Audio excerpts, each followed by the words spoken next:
All right, let's look at an example from physics really quick. So this is about motion due to gravity on some planet. And we'll look at this in a little more detail later on. So a stone is thrown straight up in the air on some planet. We don't know what it is. And the height of the stone in meters after t seconds is given by this function. So h of t is 10t minus 1.86 t squared meters. So we want to find the average velocity on the time interval from 2 to 4, so the average velocity, and then we want to find the instantaneous velocity when t is equal to 4 seconds. So we've got average velocity on an interval, we've got instantaneous velocity at a point. This suggests that we should be looking to use average rate of change. After all, velocity is a rate of change of distance or position. So we might want to look at the average rate of change of our distance function and also try to find the instantaneous rate of change of this distance function. Okay, so we want to compute the average velocity of the stone, and we know the height of the stone at any time t obeys this rule. So what is velocity? Remember from, I guess, an Algebra 1 course from high school, remember that distance is equal to rate times time. And the rate in this case, so the rate in this case is the velocity.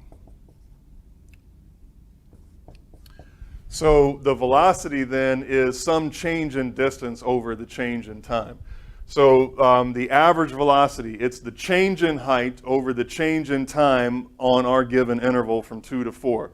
So that's exactly the average rate of change of the function h on the interval from 2 to 4.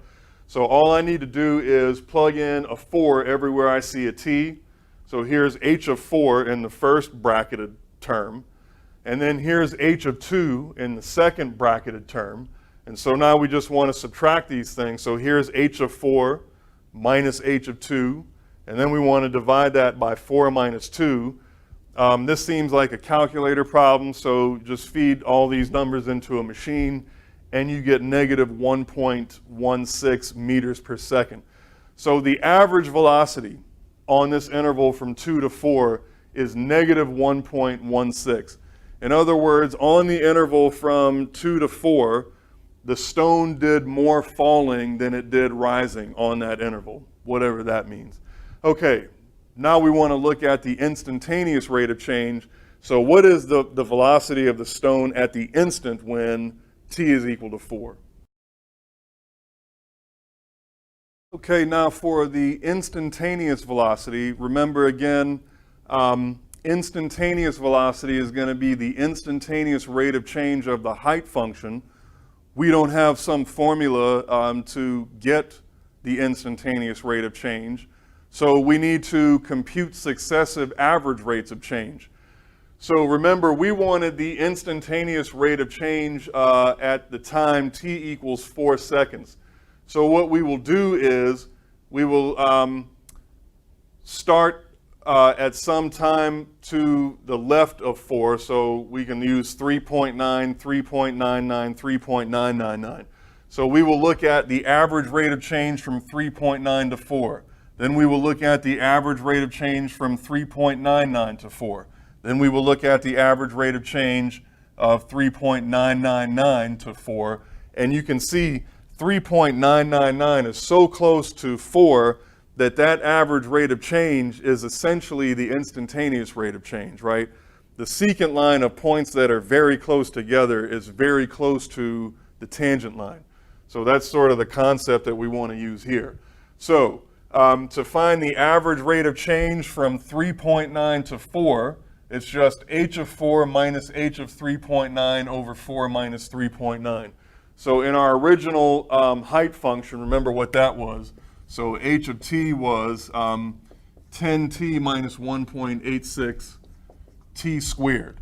So I'm just plugging in 3.9 everywhere I see an a. So now h of 4, so plug a 4 into this thing, so I get this first bracketed term, minus h of 3.9.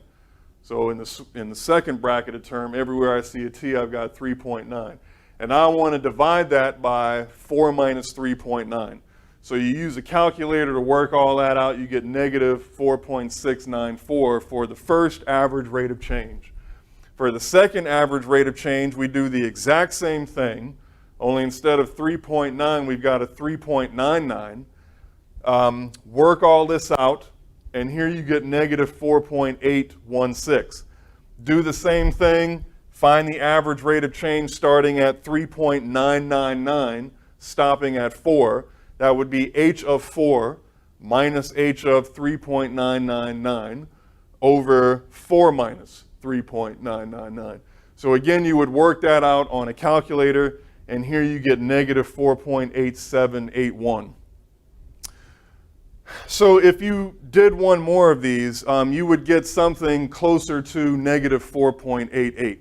So I'm going to go ahead and say that our average, or our instantaneous rate of change, so maybe I'll write it here. So the instantaneous rate of change at the point 4 looks like it is roughly equal to negative 4.88 meters per second.